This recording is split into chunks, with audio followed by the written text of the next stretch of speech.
Boop. All right, hello people. Welcome to Smashcast. We are on Smashcast. Well, yes, Balcast. That actually is gonna fucks with me, but that's fine. So welcome to Balcast. Is this the first Balcast on Smashcast? No, because you guys did a Balcast. First official Balcast. Okay, fair enough. First official Balcast on Smashcast. Any of these are official? What I don't know. That is true. That's true. We are brought to you by AutoCow. Huge shout out to them. They've been making a lot of really great graphics that are pretty key as we get into the summer of Smash. There's gonna be and that website is pretty sick as well. Yeah. So they tend to be the ones that throw around the schedules, give you information about who and when and what for tournaments, and you can get all that information on their site at autocow.com. Yes, we use it as a cheat sheet every week. So. Yeah, they are super chill. But anyway, to quickly get into this, since we have a lot to talk about and not that much time, we're going to be reviewing the Bigger Balc. But to kick it off, we're going to have a favorite Bigger Balc moment, starting with Jason. Oh, yes. There were a lot of moments. It's hard for me to pick one, and probably hard for you as well. And also hard for you kind of, because like we were all part of the planning. So we don't have the pure, untainted Bigger Balc experience. But with that being said, I did remember walking down frantically up and down the aisles, like trying to tell people to stop their friendlies, and I see Balky the bro son playing a friendly, like against some dude, just like they're just like casually at a setup, and then they just have to like unplug, and it's like what, like this is what kind of tournament are we running or whatever, just like. That's just like the absurdity and the nonsense of this entire weekend was just like, yup, there's a guy in a sunsuit. Please stop playing Smash. For me, that's so hard. Like one of my favorite Smash moments that happened on stream was Thunders versus Switch. I forget which game it was. I just know it was on PS2. Thunders was on the top, is like last stock, both of them. Thunders was on the top right platform, walked off the top right platform, just dropped down Donkey Kong Punch Switch to kill him. And I was like playing with Parker, and we were just like, Thunders, what the fuck? What did you just do? Did you really just do that? And then my actual like event type thing, favorite thing was probably watching Schmoofy play against Emu Killer. And that's probably like one of the best I've seen Ricky play. And he's like so close to beating Emu Killer. Doesn't get the win, unfortunately. But Emu Killer, not only like he told Ricky, after this, like I was just waiting for you to throw out one bad laser. I was going to kill you. And you never threw out that bad laser. Emu Killer had such a hard time closing that game out. And then he even gave Ricky a shout out on Twitter. Oh, dang. Wow. Yeah. Ricky making it big. Let's go, Ricky. Let's go, Ricky. My favorite moment was actually probably before the tournament actually happened. I don't know if that is like cheating, but but 3 weeks before the Bigger Balc. Yeah. But Thursday, I want to say, before the actual event, because, I mean, really it started Friday, but Thursday when, like, a bunch of people were already here at the house, and, like, obviously I was just stressed out of my gourd, because I'm, like, trying to play in the Bigger Balc, and, like, doing all the last-second things on a timer, but being able to, like, you know, occasionally, like, get up, it was, like, probably about, like, sunset here on the hill, and, like, the garage is full of people, because at this point they've taken over, the house is full of people, there's, like, oh my god, it was just so cool, like, seeing maybe, like 30 people from, like, all across the world just hanging out at my house playing Project M. And they're all just having a great time. Like, you can just overhear people talking about, like, their travels coming here, how excited they are for the weekend, how well they want to do, comparing scenes, like, talking about what players they want to meet or who they want to fight. It was just, like, it was just a moment I was like, dude, this is, like, just a Project M paradise right now. Like, I'm, like, looking at, like, all these people who, like, basically have waited like months to fight like all these other people, you know, just to play the game. It's like, it just hits me sometimes that this is all just for like a game, you know? And it's like really exciting and cool, and it's like this weird thing that like everyone can bond over. Yeah. But yeah, it was really nice just to see like all these people from all over the place, like just having fun with Smash. I'm gonna piggyback on that because Gab PR. Oh yes!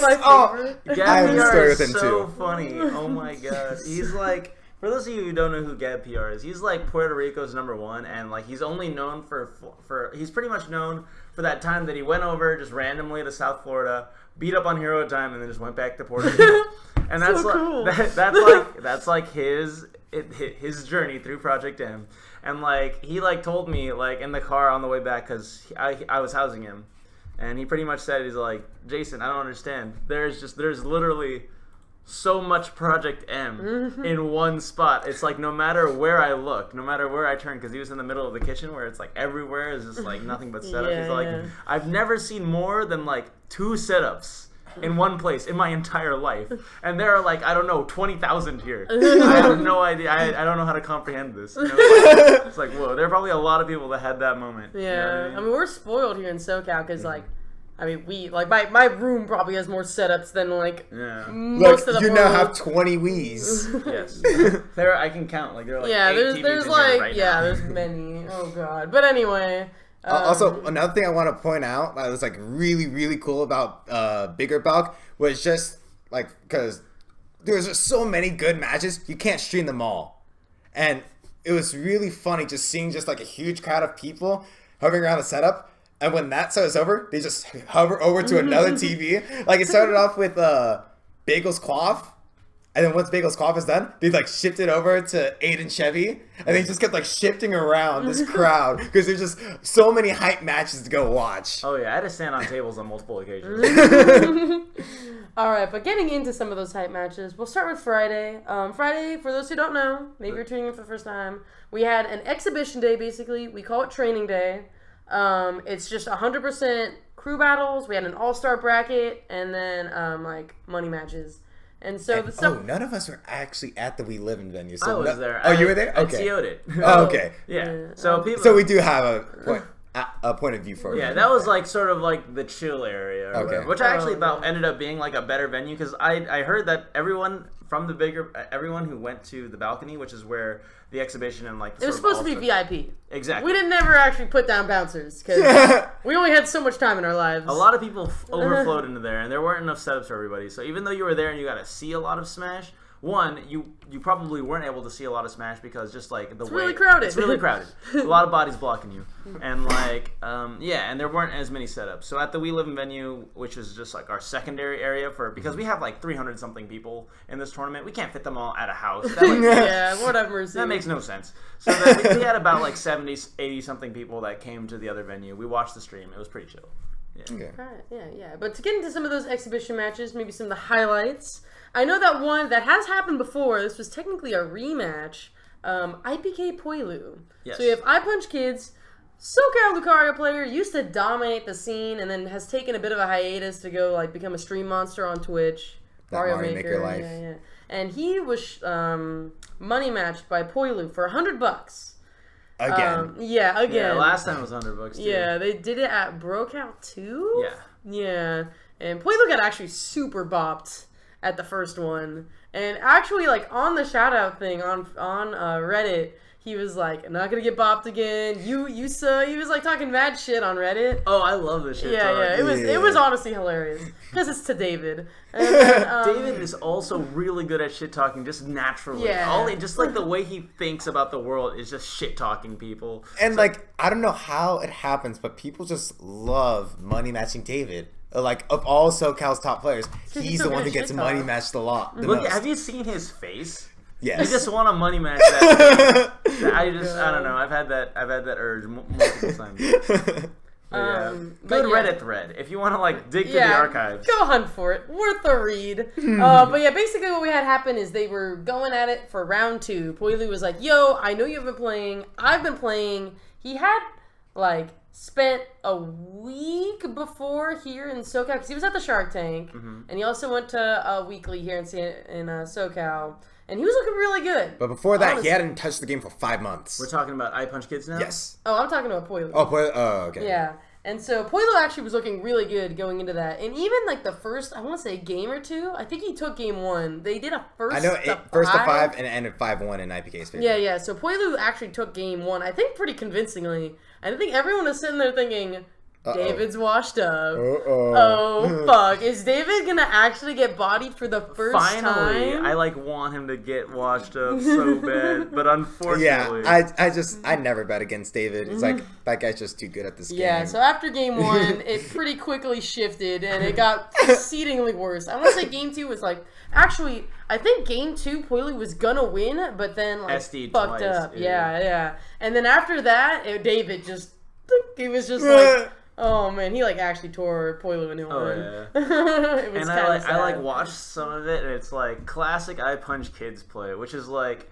I think that after David left, a lot of the sort of defensive play in SoCal is kind of like left the top level, because now we have like Jose, Sosa, and Blank kind of occupying the top, and Parker, Boring Man, is like from NorCal, and he kind of like holds like the sort of like the defensive side. But I Punch Kids is like super like reactionary, really good reaction times, really patient, super dash dancy, and like Poilu, like at the beginning, and I think this is why it ended up being a 5-0 in the other direction afterwards, was like, he's like French, and like if there's like this weird thing about French PM, that they are really good at the one player aspects of Smash. That's like what multiple people have told me, and I also kind of agree, is that they're super technical, they're really tricky, they're like combo game is like super good. They hit like every tech. Exactly. Like, but once it comes to like having a tricky neutral and you're trying to outwit your opponent, they kind of don't have a lot of good practice doing that. They just sort of do exhibition matches. I don't know what grand finals in France look. It's probably really stylish. But like, I Punch Kids is not about style. He's all about just ironically. waiting for you to... yeah, I know. He's like waiting for you to fuck up. So like, once he figured out Poilu's 1 or 2 tricks, it was just kind of like, I understand it. I'm just going to wait. And then Poilu obviously doesn't have the patience that I Punch Kids does, and just got fucked. The classic. But moving on, so yeah, IBK took that one, got $100. There was also Dadpool XYK. I don't know if either of you know. I don't know the details about that one. I just know Dadpool won. And he did so in classic Dadpool passion. Timeout? Yeah, well, not a timeout. But he did camp top flat for a pretty decent amount of time. Yeah. And if you actually, this is like not on Friday, but there was another money match on Saturday that I'm going to sneak in here. Yeah, go for it. All right. First Resliv? Yes. Yes. Dadpool versus Resliv. Oh my god. I asked Nation, what is this? Because there was a large-ass crowd that was gathered around AZPM on Saturday when doubles was happening on the main stream. They streamed the money match on the side stream. I'm pretty sure that's how it worked. And it was a 1-to-5. It was $100. And pretty much... every game, I talked to Nation, I was like, what is this? What is happening? Why is Dadpool on the stream? He's like, Jason, this is game 9, and a 1-to-5. Every single match has gone past 6 minutes, 30 seconds, and 1 or 2 of them went to timeout. And I'm like, why are you watching this? Why is there such a huge crowd watching this night, like this camp fest? And Nate's like, I don't know why. It's so bad, but it's so good.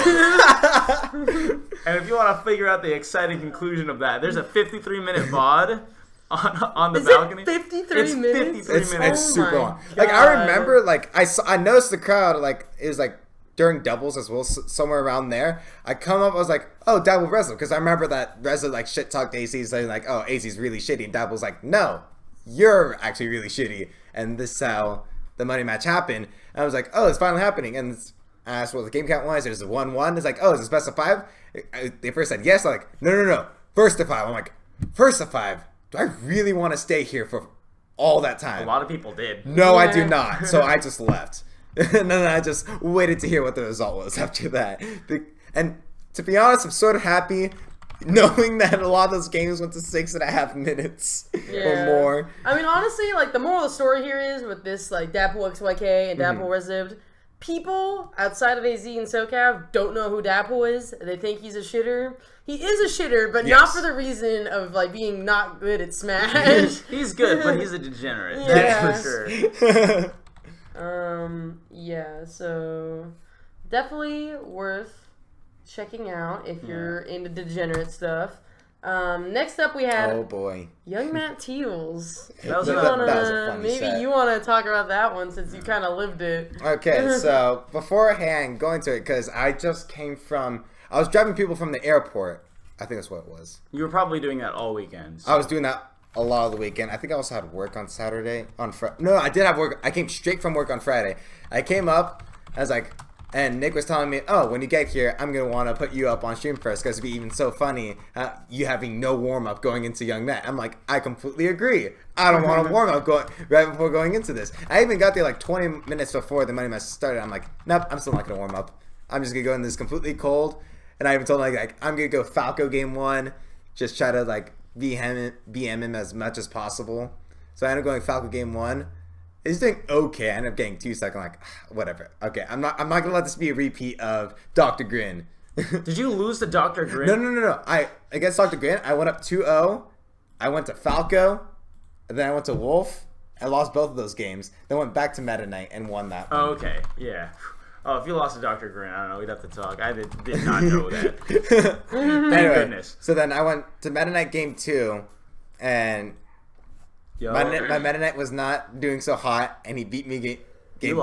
I lost that one. Oh, and I forgot to add to it. After I lost game 1, Wax Money goes up to Young Matt with the clipper. I'm just saying, okay, maybe he's going to do some encryption thing, and like points at him, and then he takes off a sheet of paper, hands it off. Young Matt shows it to me, then shows the stream, and it's just a picture of the horrible phrase that I will not mention, and my horrified face.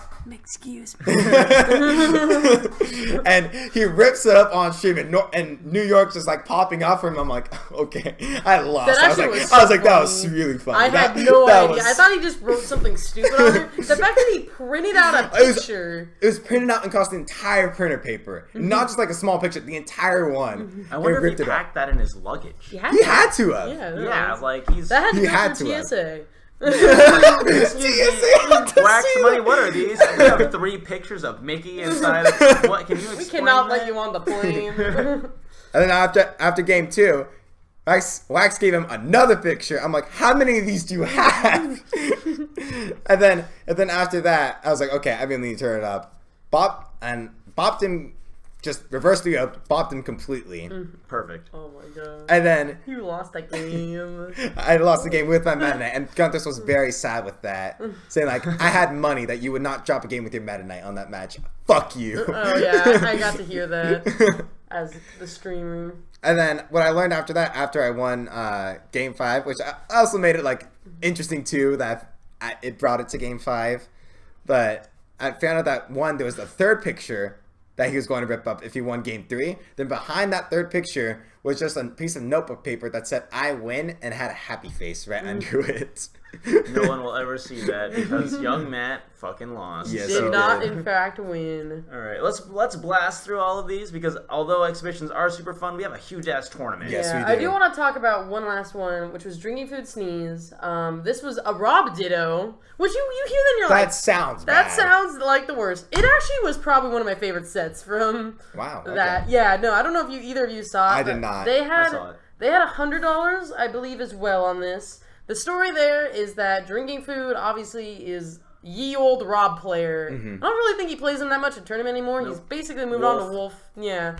And then you have Sneeze, who is kind of just the only pioneer left of the Rob world. They all... Yeah, everyone dipped with Sneeze. Deactivated. And Sneeze is another one of those players, kind of like Deadpool, where, like, we know that he's pretty good here in SoCal. But outside of that, like, nobody, like, recognizes Sneeze. And that dude is, like, really good. He got, like, something at Olympus. He beat Envy. He got 13th. 13th. Yeah, it's pretty close to top 8. And more backstory to this was that Sneeze Drinking Food was supposed to happen for a really long time. I think it was supposed to happen once. There's one time before LTC. I don't remember. It didn't happen then. Then they were supposed to do it at LTC 4 or 3. Whichever one's this year, the number before. 5's this year, right? Yeah. So is that 4? Last year LTC 4. Okay. And they were going to money match there. Drinking Food had to leave early, and that never happened. And Sneeze was really salty, like, "Oh, you're ducking me," kind of thing. And Sneeze didn't duck him this time. Didn't duck him this time. Yeah. So it finally happened. Yeah. And this went to game 5, last stock, like almost last hit. It was like pretty intense. There was a lot of throwing stuff around. Yeah, honestly, they had so many good combos, and they were just fucking each other up. Like you would expect it to be like a camp fest or like, oh, they're just living like 150%, whatever. Yeah, but no, they were just like gimping each other a bunch. It was like ridiculous combos. Like honestly, like If you like Rob. Honestly, like, if you want to check out exhibition matches, like, that one and probably, like, IPK Poilu, I think, are the two to watch. Because I think IPK, like, going nuts was pretty cool to watch. I think this one is really good for how close it was and, like, really dope play for a character, like, we don't often get to see in, like, that regard. But moving on quickly, we're going to talk about really quickly the crew battles, which was kind of like a low-key highlight of Friday, I think. Yeah. A lot of surprises. Yeah, we had an 8-crew bracket, single elimination. We had Washington, we had NorCal, SoCal, New York, New Jersey, AZ, Arizona, the world, and then the Midwest and New England. New England. And so, not that we're going to go through the results of all that. All of them are streamed. There's a playlist online. You can just watch them there. A definite highlight was Washington. They actually were not originally supposed to be in the crew battle. It was supposed to be MDVA. Yeah, MDVA, who ended up dropping out. Because E2XD ended up bailing last minute to come. Yeah. And so they only had 4 people. Yeah, and then Flip was also not able to make it until like really late because he was flying in at midnight. So we kind of... Well, he's New England. Oh, you're right. And they they fielded Quaff instead? Yeah, but whatever. So yeah, basically we had to like, well, we didn't have to, but we were like, oh, well, we got a spot. And like Washington like was really wanted a chance to prove themselves. Low-key, everyone like outside of Washington was like, you're gonna get fucked. Like, why would we even bother? But they managed to get Bladewise on their team. They like hardcore squatted up. They had Chevy, Punk Panda, Zeddy, Chief. Yeah, Bladewise. And so they came through and they actually had one of the closest sets of New York and New Jersey, which was the team that took it all. Spoilers. So that was pretty nuts. Like, they took it down, but they got all the way down to, like... Third stock. Yeah, third stock on New York, New Jersey's last player. And that was a team that was supposed to, like... Get just fucked. And I'm pretty sure that was their round 1, because, like... Yeah, so there's a last seed versus first seed. Yeah, so... That was kind of crazy. Yeah. Also, Zeddy took, like, all of Gallo's stocks. Yeah, it was amazing. Yeah, because Gallo, like, people say that, like, he has a game watch problem, so they sent in Zeddy. And I think Zeddy, like, isn't even ranked super high in Pacific Northwest right now. I think he's 6. Yeah, he just, like, sweeped up all of Gallo's stocks, and it was, like, pretty sick. Yeah, and, like, for an example of what we thought was going to happen... NorCal, Arizona. Oh, jeez. I don't know. Let's go Thunders. Yeah, that set was kind of ridiculous. Thunders took out like the first 3 people on Arizona's team. That's so single-handedly. And like I was looking at that, like I expected that to be like Washington, like Washington, New York, New Jersey, and Arizona, New York or NorCal, like got swapped in how I thought they were gonna go. Arizona got like blasted. Like I don't even think Blue took a stock. Pretty sure he got 4 stocks. Yeah. What happened was, I think, and it's like, it's so scary. You send out your first person. I think they sent out Dadpool or something. And then Thunders comes out. Oh, God. And you're like, oh, God. They're sending out Thunders first. Oh, yeah. Oh, man. Where's the strategy? Oh, God, everybody. And then Dadpool actually takes 2 stocks from... Oh, yeah. Dadpool actually started off really strong, which is where I was like, this might be interesting. Yeah. They were not able to get those stocks off of Thunders, though. Yeah. It was kind of sad. Pretty much. Thunders ends up taking 12 stocks. Cloudburst was able to save AZ, the remains of AZ's dignity. Yeah. I think Cloudburst ends up taking 4, and then they're left with Casino Wolf or something like that. Yeah, they definitely didn't make it all the way through Arizona, or through NorCal's team. But then the next highlight was definitely SoCal, NorCal, because... NorCal talked a little bit of shit. Yeah, they talked a lot of shit. Okay, I'm gonna low-key throw shade at NorCal. Even with their bullshit, like, beefed-up team with Pikmon and Strongbad, our favorite NorCal players, they still got fucked by SoCal. So, suck a dick, NorCal. Nice try. All that shit talk... beefed up your team with not actual NorCal players, and you still couldn't do it. So they're saying stuff like, oh, 5v5 free for NorCal. Yeah, well, stuff like that. They lost, so... Oh, yeah. I'm not gonna... I don't remember exactly how it went, but I know that they got... So I just heard on social media that, like, SoCal beat NorCal. I'm like, what the fuck? That actually happened? Yeah. Pretty much, like, I think that, like, it started off as The Doctor versus Blank. And last time they fought, the Doctor I think is also like a really good player who's been improving a lot recently. NorCal Mario currently number 3, I think, behind Boring Man and Thunders. And it's like, oh fuck, like Blank gets fucked by this kind of thing. Like I think that the Doctor plays in a certain way that he's a very zony guy, and Blank is just like kind of a bonehead. So he just usually just runs into shit. But Blank was able to clean it up, and he also took off a stock or 2 off of the next player. I remember Blank taking 5 or 6. Yeah, Blank did. He was a good starter. He did his job. Yeah, and then essentially they sent in Pikmon to. I think it's just like the way that they organized their team was just not good. Oh yeah, you're right. I remember thinking that too. They sent in Pikmon against Venom. Yeah, and then he got fucked. He got fucked. They sent in Strongbad against Jose V, who practices against Sosa all the time. Which was another. They just needed better coaching. Yeah, and I think that Thunders went in against Jose, and you're like, okay, Thunders is like their ace, whatever. He's just gonna take 10 stocks. Let's just get it over with. But then Jose V actually ends up going even with Thunders. Yeah. Thunders takes 3 stocks of Jose's, and Jose takes 3 of Thunders, I think, or something like that, where it's like, he pretty much neutralized Thunders, so like we didn't get an AZ part 2. Yeah. But yeah, so it actually was relatively close. I think they both got down to, or like, everybody was at their last player. Red Ranger didn't have to play. Oh, you're right. Oh, jeez. I forgot about that. He just sat on his dark throne. Getting ready for New York, New Jersey. Yeah. Speaking of which, the truest highlight, like what everybody, basically like what was originally going to happen is this was like New York, New Jersey versus SoCal was going to be the exhibition for crews. And we kind of, fleshing it out with more crews. But really this is the 2 that were supposed to meet. Thankfully, we both made it to the end. It would have been actually really hilarious if either team like didn't make it. Busted out. I feel like NorCal did have a shot, but they just like suck. Honestly, Loki, the Midwest was supposed to do really well, and they got New England. New England beat them. Honestly, like all of the crews are worth watching because like each of them has like a really interesting story. But we got to keep it brief.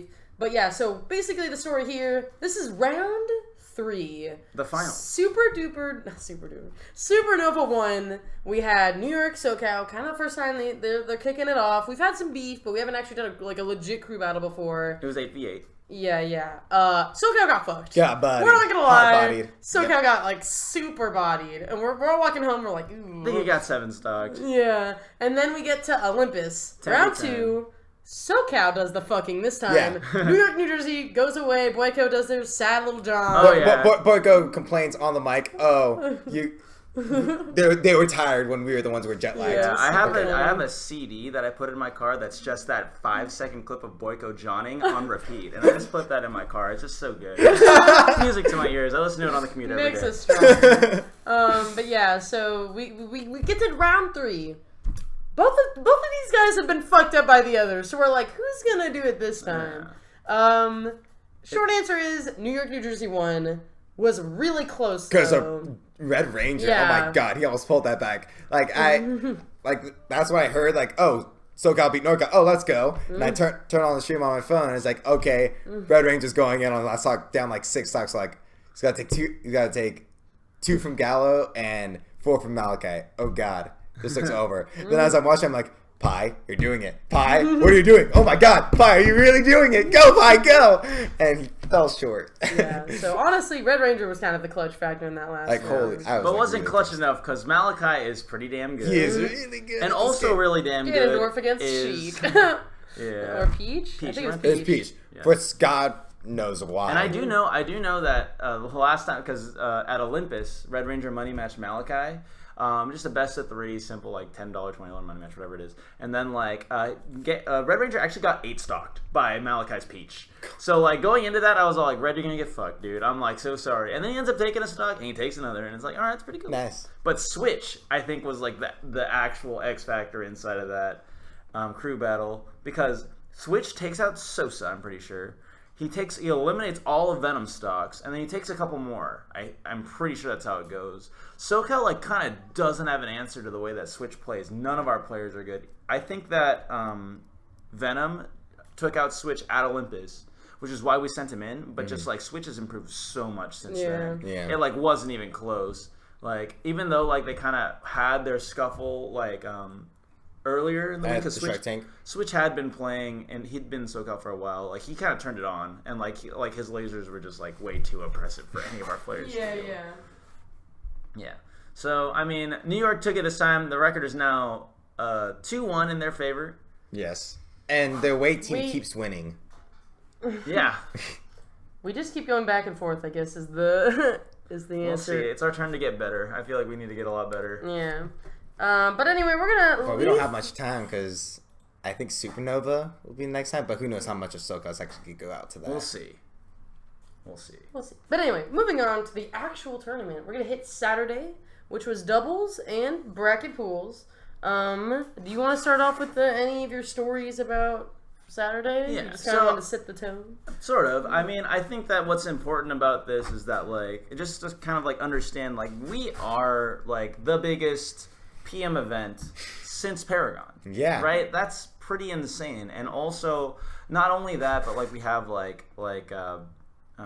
tons of, like, it's a really skill-dense tournament. You know what I mean? Like, everybody's there. Everyone was there on Friday and stuff. And, like, everyone got all of the, like, the jitteriness and stuff out of their system, I think. So then Saturday was just tons and tons of just playing, like, nonstop or whatever. And I just, like, wanted to say, like, I don't know, like, I felt like there was, like, a lot of just the general atmosphere. There's a lot of people, like, we kind of already talked about it with our, like, little Bigger Balc moments earlier. Just, like, the fact that, like, everyone was, like, super excited. There were, like, tons of players, good matches happening everywhere. We had a Balky the bro son or whatever throwing Kool-Aid jammers around. Yeah. My mom made sandwiches. That was OP. Oh my goodness. Which was super random. Yeah. That like got my sustenance for day 2. Yes. Oh my goodness. Yeah. So for people who don't know, like my mom is like really nice for no reason all the time. And she like heard that people like weren't able to get food or something, so she just made 500 sandwiches. God, and just had all of the people that were staying at my mom's house. She just gave them to them and just say, "You have a crate of sandwiches. Just find a way to get into the venue." And just like it's really funny to see like it's like Ripple has like a case of like 100 sandwiches. Like Gab PR has 50. Like Drinking Food has sandwiches, and they're like, "Where do we want these sandwiches?" They're like way more than I thought that they were gonna be. So there are like a lot of little things about the Bigger Balc. It was like a fun tournament. I thought like. In addition to it being fun to play, just like the general atmosphere was really fun. People were having a good time. A lot of energy. Yeah. It was very energized. Tons of setups. Yeah. Hey, man. That was a lot of fucking work to get all those setups. Yeah, if you want the behind the scenes, it's duct tape and WD-40 back there. Absolutely. But like we don't need to talk about that. Let's just pretend that the event was super smooth. Super easy. Yeah, but getting into the actual like upsets pools, there was just all day. Like that was everyone nuts. You guys talked about it before the Bigger Balc happened. Each pool was just stacked. Because the reality was 372 people in this tournament, more than 64 of them are worth being in the top bracket. That was just the reality. So a lot of people didn't make the cut. And a lot of random people did, which was kind of weird. Yeah, San Diego. Yeah. So we'll start off with Chevy. That was kind of like the obvious one everyone knows. The big upset that like set up what's gonna happen later in the event. Yeah, like, kind of changed everything. Don't know what happened that set or how Chevy managed to beat Malachi. Guess Malachi doesn't really have Samus practice, so that helps Chevy. But man, Chevy must have been playing great if he's able to upset Malachi. Chevy plays like against Bladewise all the time because they're kind of the two, like Chevy Aki and Bladewise are the three Washington guys. Now that Pikmon kind of like dipped to NorCal. Yeah. Now that he's a NorCal guy. So I can understand where that matchup experience works. I don't actually know if Malachi went Sheik or Peach because this was one of the I know he did go both characters at one point. I don't know which one he went 2 games of. Right. I just know that it wasn't streamed because like Chevy Malachi. That's who cares. That's nothing interesting is gonna happen, but it turns out. Yeah. Chevy was a guy. So yeah, that was obviously the bigger one from that day. One that I did get to see, so it was on stream or on my stream, was VG Charby, which actually kind of has like an interesting story to it because these two fought at the weekly before the Bigger Balc. The San Diego VG one. And who is Charby? Well, VG is a San Diego Zelda player here in SoCal. San Diego being like a sub-region of SoCal. He is kind of known for having random moments of being a god. Pretty mediocre overall, but just like at a random tournament, we have what we know as VG days, where he just goes on a tear bracket and somehow gets like to losers finals or grand finals. Like, What the How hell did he just get happened? here? I Yeah. don't understand. What?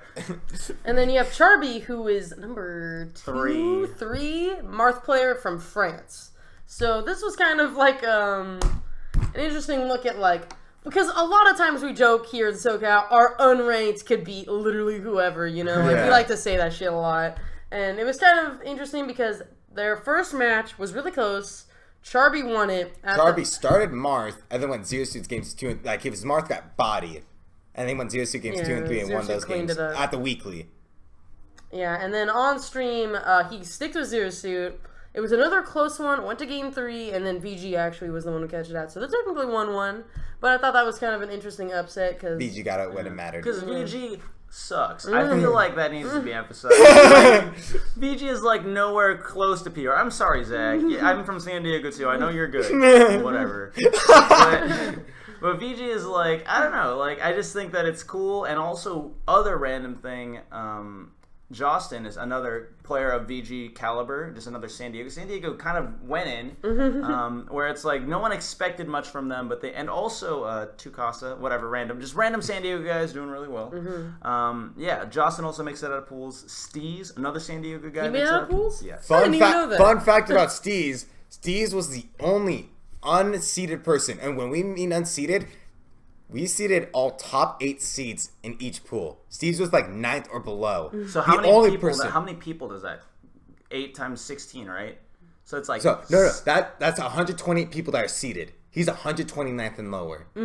Nice. And he's the only person unseeded to make it out. Was Steez. He beat Black Bean, he beat Chief, and he beat Cutmet to make it out. AZ ranked and then Washington ranked, and then Black Bean I assume is like somewhere. Arkansas number 2, I think. Yeah. So like our unranked players are pretty good. Like yeah, to confirm Steez being a San Diego ness. Yes. You gotta say that because nobody knows who Steez is. His name is Steez. How do you not know who Steez is? Or no, not Sneeze, Steez. They're two different people. It's very confusing. But anyway, moving on. We had Dapple over Ripple. Dapple kind of showing up here again. I didn't see that match, but yeah, I also didn't. I don't know if anyone did. I just know at the end of the because okay, let's it's be on fair the here. AZPM stream. Yeah, let's be fair here. I'm stuck at one stream all weekend. He's running the tournament. Yeah. You're probably playing. Yeah. So none of us really had a huge fair. chance to like just walk I around. just saw and the watch upset games. video and just saw the ending of that set and just how it ended with a waft. Classic Dadpool fashion. It's on Dreamland versus Ripple, and your eyes are looking at the edgeguard situation, and then they move up to look at the timer. And sure enough, remaining time is 1 minute 20 seconds on the clock. God damn it. Classic Dadpool clutches it out in a last suck situation against Ripple with a waft. What more can you want? Yeah, and then another one that was pretty interesting, SoCal-wise, was Chaos over Loyal. Loyal being number 5? He's number 6 right now. 6 or here? 5 or 6. He's number 5. Okay. Red is number 6. Yes. Yeah, so whatever. But so we have the game and Loyal, watch. 5th year in SoCal, been on the rise for the last couple seasons. He's been doing really well. Chaos, Legend, Mewtwo. 3.02 Mewtwo of Legends. Who, after 3.02, kind of just like dipped off, like on and off plays, but has not been anywhere near ranked. Anywhere near ranked. Anywhere near active. Yeah. So it's pretty interesting that he was able to actually clutch it out over Loyal, which was kind of what made that pool like kind of ridiculous all of a sudden. Because Loyal had to beat Bladewise and somebody else to make it out, and someone else really good. Odds. Was it Odds? Yeah. Oh yeah. I do know that he beat Odds. Yeah, so that pool actually, there was a lot of times where like someone in winners would make an upset, and like losers just became even more scary because now you have like a really good player who was supposed to make it out on winners side. When I lost to Fresh, I was like, oh god, who got upset in my pool to make my life hard? And then I had to play J-Man. I was like, okay, thank God. Whoa, J-Man. Yeah. Sorry, J-Man. Sorry, but like, I did not want to have to play like, against Gab or Flip or just someone who could have gotten upsetted. Yeah, so interesting with that pool is that Loyal ended up having to beat Bladewise, which was not the first time he's beaten Bladewise. No, I think that was. No, he's beat Bladewise before. He played Bladewise? He beat Bladewise at that Arizona tournament. No, he beat Silly Cow. He beat Silly Cow at Oh god, you're Rewire. right. Okay, That was the first time he played let me Bladewise. then restate. He's beaten a good Peach before. Yes. So I'm not. At least for me, I'm not. I hear that I'm not like super surprised. But yeah, which is weird also. Which is actually really weird because Blade Wise has a ton of Game practice. and Blade Wise has a ton of Game & Watch practice with Pikmon. And Loyal doesn't have Peach practice. I don't know who he's fighting that he's so good against Peach. Loyal's weird. Fair enough. Yeah. But yeah, and then Chaos actually gets upset by Justin. Yeah, we're back to San Diego. A Lucas player from San Diego who ends up making it into top bracket, which I thought was really jank. I know he lost the Thunders in quarters, obviously. I don't know how his losers run went in order to get to Chaos and then beat Chaos to make it out. Mm-hmm. Yeah, but anyway, moving on. We had Cloudburst versus Marshall. Get fucked. But yeah, again, I didn't get to see this one. This was on my stream. Did anyone witness this match? Was it even on stream? I did not witness. Don't even know if it was streamed. but yeah, kind of crucial just in the sense New England Sora, not Australian Sora. Wait, no, we're talking about Cloudburst Marshall. Oh. Yes. Okay, sorry. I just saw it deleted, so I thought the next one after that was what we were doing. Anyways, continue with what you were saying. Yeah, so basically, Marshall was one of the people we flew out from the fundraiser way back in December. Mm-hmm. He was basically chosen by the Midwest by popularity, which is a story in and of itself that I'm not going to go into. That was nuts. But Marshall ended up being the rep for the Midwest, and a lot of people, he basically had his rise last year, actually a year from now, at Smash and Splash. When he beat H-Box. Yeah, he got third. Third. He got third because LZ and Lunchables were. Yeah. You're right. So yeah, he got third. And it's a Game & Watch. And a lot of people have wanted to see him kind of go to another national and see if they could replicate those results. So it was actually really crazy that of all people, a squirrel from Arizona ranked. I will say that, but Cloudburst is definitely by no means I think Cloud's 5th or 6th in Easy. Top player. Cloudburst is really good and definitely a threat on and he's super funny and cool. Yeah, and he has gummy snacks. I love Matt. And he wears Squirtle sunglasses. Anyways, yeah, he doesn't money match people. He gummy snacks people. Yeah. If you beat him, he gives you a gummy snack. Welch's. Yeah, he's like an NPC in real life. It's actually super cool. But all I'm trying to say here is that this was actually kind of a ridiculous upset to think that Marshall not only got upset by this was in losers too. Yeah, he did not make it into top bracket, which was kind of crazy. I don't know because I'm trying to think because 4 of the people we flew out made it to top 8. Marshall didn't even make it to top bracket, and then none didn't make it to top bracket. Did win Melee. And then H-Box made it to top bracket, but not top 8. So None and Marshall were the only people we flew out who didn't make it to top bracket. That's going to happen. You flew out a lot of people. Yeah, we flew out, 6 people. But anyway, moving on, we had Sora Pikmon, which actually was kind of the finale, I guess you could say. That was the last match on stream. Yeah, for singles or pools. So you actually did watch that. Yeah, so super good set to watch. I didn't, super keep in tune with it, because by then I'm trying to get ready for doubles. But, yeah, so we had Sora, who was a... Marth from New England. New England, yeah. Marth, and then you have Pikmon. He's been on hiatus for, quite a while. And, this is, one of his first tournaments back. That's pretty cool. I didn't actually know that. And then you have Pikmon, a Washington Game & Watch, who has recently moved to NorCal. And these two, it's, funny because... And this is kind of what PM Nationals are all about and why we need more of them, is because these are players that are from the opposite worlds. They have fought, not that many similar people ever. The number of people who they've probably fought, it's a list you can write out in terms of top players. Mm-hmm. So it's really cool to see, these two completely different world players, go at each other. Sora, I believe, is the one who took it, if I remember correctly.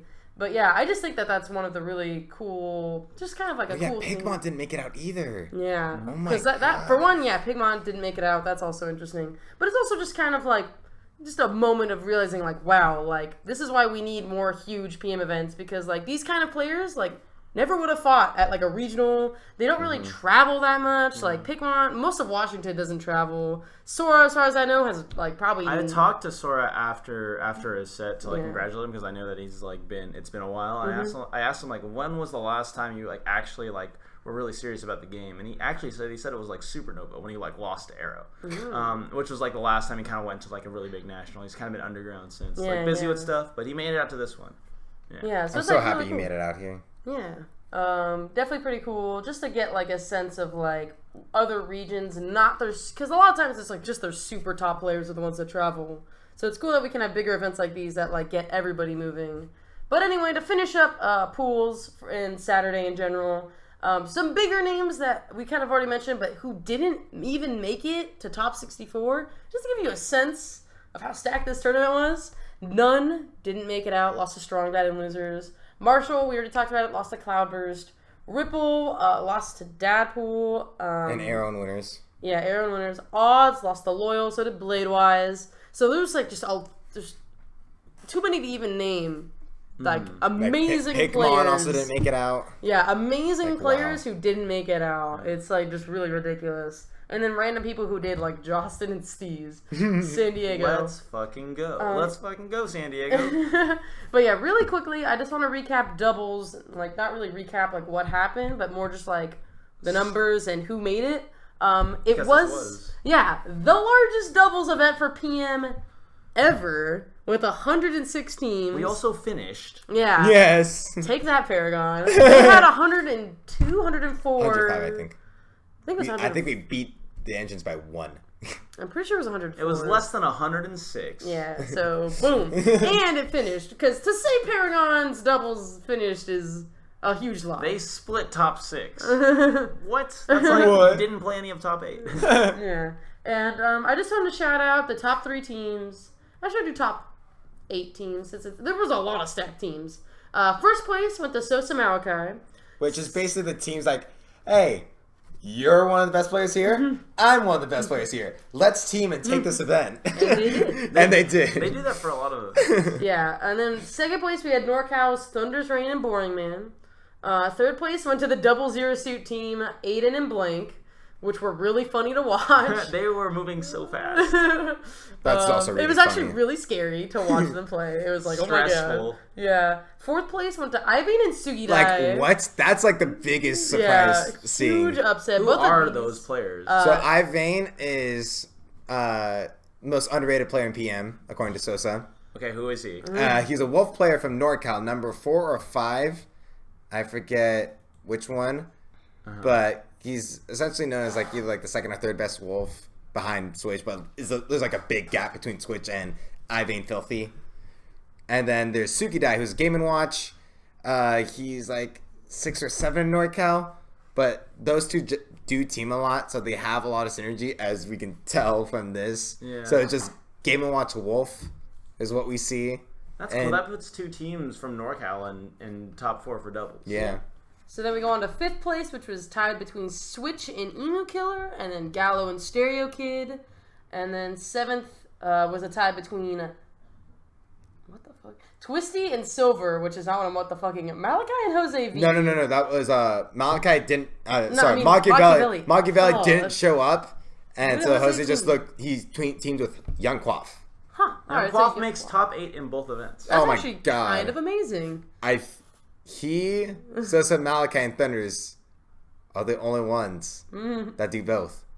Yes. Alright. Oh, and Switch. Yeah. Moving on. But yeah, That's that doubles. like confused me. I saw Malachi. God damn it. Machiavelli, Jose V, and I was like, what? I know Corey didn't show up. But anyway, moving on to day 2. This is where I'm the so shit. mad at Corey for that. This is where the shit gets real. You're thinking, damn, there's already been a lot of real shit. Yeah. A lot of real shit can happen. We like filled up an entire Balcast full of shit already. And then it's like, oh wait, there's more. They're still top 64. Yeah. All best of 5, mind you. Everyone starts in winners, reseeded. I guess we might as well start off with what really matters. Malachi Thunders happened for the Round first 2. time ever. And winners round 2.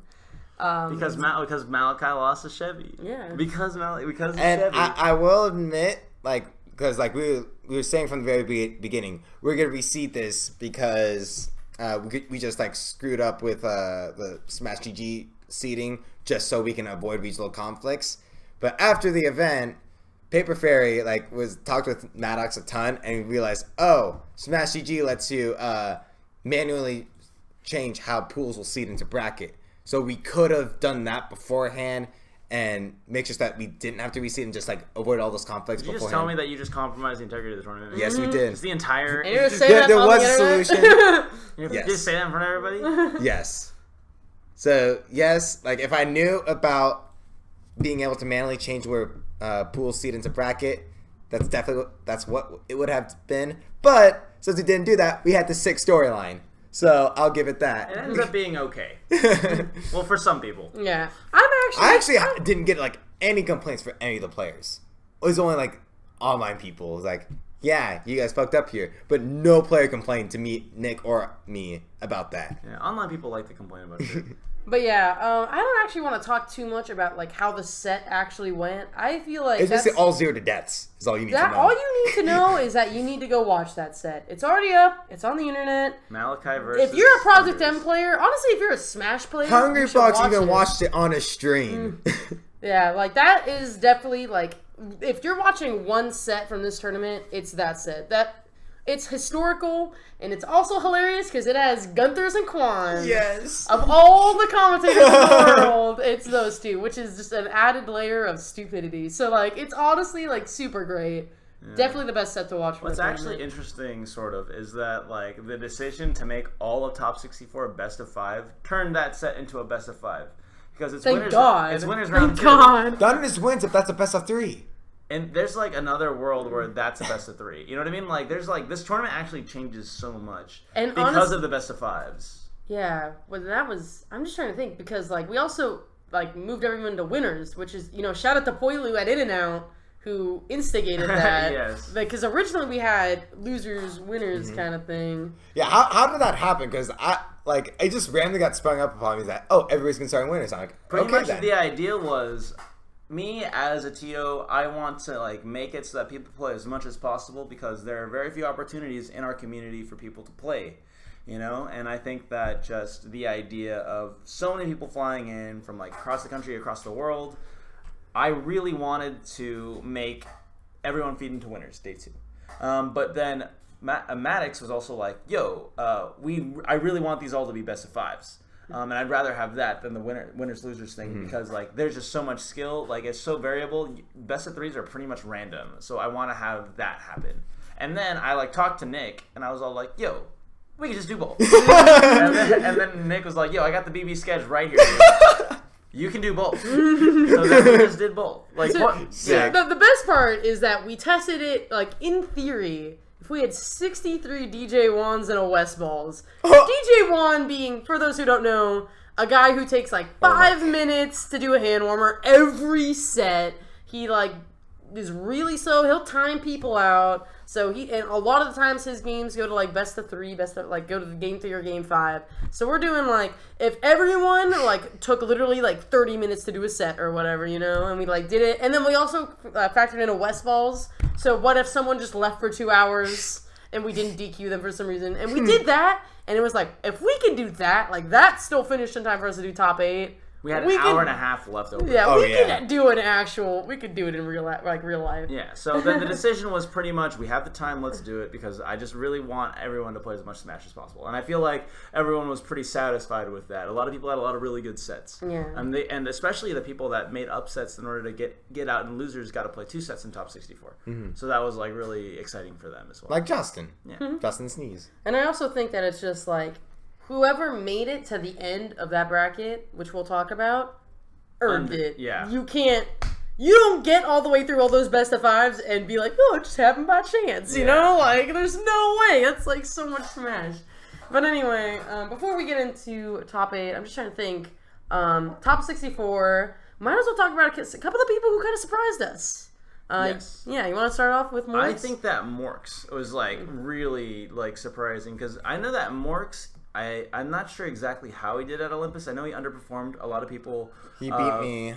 Nice. Oh hell yeah! Awesome. I didn't know that. I think he made it out of round 1 pools. And I know he beat Boyko in the first losers round. Oh yeah, that's Boyko. Yeah, in top 32. Oh, I was losers like, at Olympus was at this event. No, because something happened with the bracket. Then like Boyko played. Boyko played Morks, and then Morks beat Boyko. Bad TOing by someone. All I remember is that Morks right now, I think, is Canada's #1. Yes. Yes. Definitely, I think he's from Montreal or Alberta, one of those ones. I don't remember which one. I don't remember. He's #1 in one of those regions. I'm sorry, Morks. And I do know that in the top 50 PM ranks discussions, he was the Canadian player that a lot of the other Canadian people wanted to rally behind. Say, Morks is our best guy. He's the best we got for PM. Please, like, rank him. At least please, like see what he can do. And Olympus was sort of underwhelming for him. That was like, and then like otherwise he like plays a lot of Canadian players. It's hard to gauge skill if he doesn't mingle with other regions. So I think that him coming out to Bigger Balc, I think he ends up. He got flown out. He did a fundraiser to get flown out. Oh yeah, that's awesome. Yeah, because he ends up getting. Can we check the bracket? I'm pretty sure he got like 13th. 9th or 13th is one of those two. He takes out a lot of people. Like he takes out Arrow. Even better. Look back even further. Arrow, Gallo, Stereo Kid. Holy shit! And it's all the way from the beginning. Yeah. What the heck? So okay, yeah, wait. He lost to Loyal round 1. Oh my god. He like almost did a thunder. Then beats Spark, Stereo, Gallo, Arrow, and then loses to Malachi. Like what? Yeah, that's respectable, dude. Yeah. That's so super Marks respectable. did super duper well. I think that like Gallo and Stereo are both phenomenal wins. Also Arrow. That was like actually. I actually want to say that if you haven't heard of Morks, He 3-0'd Gallo. if you haven't heard of Morks and you want to check him out, definitely check out Arrow Morks. That was an amazing set, and I think that like it gives a really good taste of like both players, and is a good attempt at Arrow's last tournament as well. Yeah, check him out because I think like his set with Malachi just obviously wasn't as high. Malachi's just a god. Yeah. Like, holy, and at that point, Malachi's pissed. Yeah. Because he lost to Anther, which we'll talk about. But yeah, Mork's Arrow, if you want to check out this best Canadian player. Wario. For 2016, yeah. And that set, Arrow Morks, is like Game 5, really tense. Arrow And plays Diddy. I actually think it's also like super cool because they're both wearing sunglasses. Yeah, they both Yeah. used the cool skins. Oh, I'm so happy. I think that's literally the only set I saw that both of them, like both players used the. Marks used the Wario on vacation skin, so that was pretty sick. Okay, but moving on, we also had Hero of Time, kind of making like a resplash. Starts off beating Aiden round 1, I think, because Hero of Time. Oh no, beats Eudora. Hero of Time. Really Who did he lose to? Because he was a 2nd seed. Who did he get upset by yesterday? On day 1. I can't Red remember. Ranger. Oh, he did lose to Red Ranger. Okay. And then beat Sharby to make it out. Alright, so that's not that much of an upset. Yeah. Actually, I don't even think it's an upset at all. Red Ranger was seated above But him. Hero of Time actually goes a really far way. Yeah. Beats Eudora, beats Aiden, beats Arrow. I think it's 3-0 by Anther, but that's already a good run right there. Yeah, and then down in the Then he loses to Quaff, I think. Yeah, he loses to Young Quaff. But I do think that Hero of Time is someone. I talked to him a little bit. He says that he was on his way out as far as like PM is concerned, just because he has like problems with his hands and things. So just like he hasn't been playing a lot of PM, he's sort of been taking sort of like a leadership role in Florida, trying to like cultivate their younger guys, which is like also super random. Jags did really well. A lot of people were really impressed by Jags. Throughout the weekend, he's from Florida as well, number 5 on their PR or something. But Hero of Time, like super, like I don't know.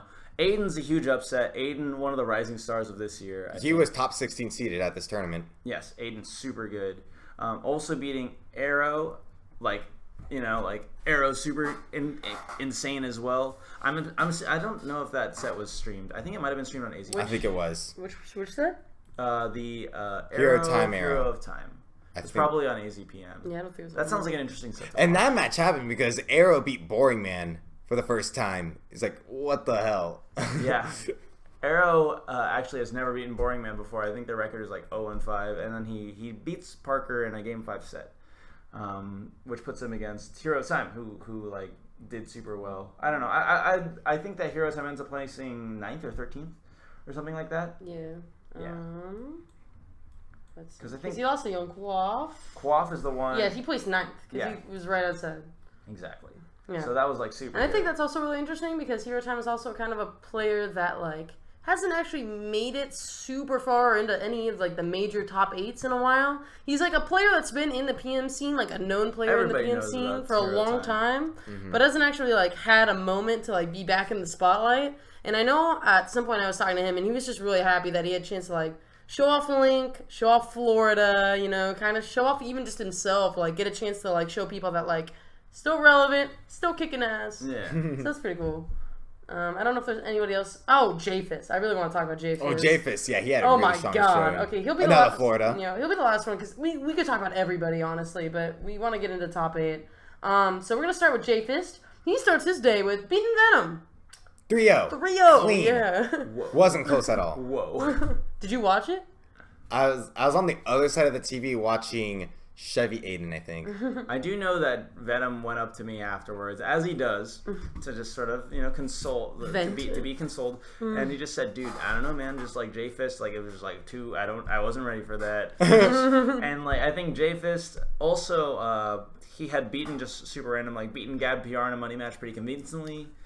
Right? Yeah, the no, day yeah. before? I also, side note, because day. I believe Ion was commentating during that, or at least was commentating at some point in the early days of Training Day. Mm-hmm. Even he, who is kind of considered the best Sonic, maybe not anymore with J-Fist. Yes. They're kind of competing now. But even Seth was like, yeah, I'd been playing friendlies with J-Fist, and like he was kind of doing some shit. Like, like he was kinda, also from Florida. Yeah. So yeah, another Florida homie. So yeah, it's pretty interesting. He's kind of making a rise with this tournament. This kind of puts him on the map as like maybe actually competing to be the best Sonic, because otherwise, because we still got a lot of his bracket to go through. Let's continue. Venom is the least of his Just accomplishments. the beginning. Trio's fresh. Yeah.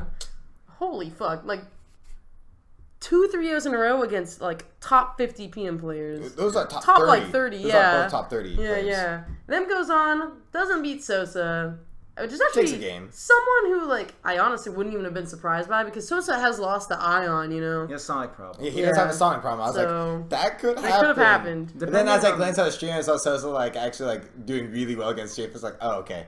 He's actually not gonna let this. Super random tangent side note is that like I played against a lot of Sonics like this weekend. There were many Sonics this weekend, and I have to say that like every Sonic actually plays super different. There are like a million billion ways to play that character, and like I think that just like the way that Ion plays might be something that contributes to him beating Sosa or whatever. Because I do know I played against Shockbound, and I kind of go even with like the other Sonics, and I played against J-Fist at Rewired, did really well against him, but Shockbound actually bodied me. So they're like there's just so many Sonics, they're all different colors, and it's really they also had Chaos Emeralds. Yeah. They actually did a Sonic round robin where like by whoever did the best got first pick on which emerald color they got. So that's fun. So I think so good.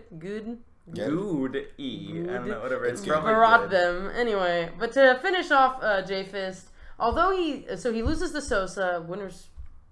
Quarters? Yeah, whatever. And then goes down to losers. Has to fight Thunders immediately. Because Thunders got... Because, yeah, he got knocked out super early. And you're thinking, well, he's going to get bodied. There's no way.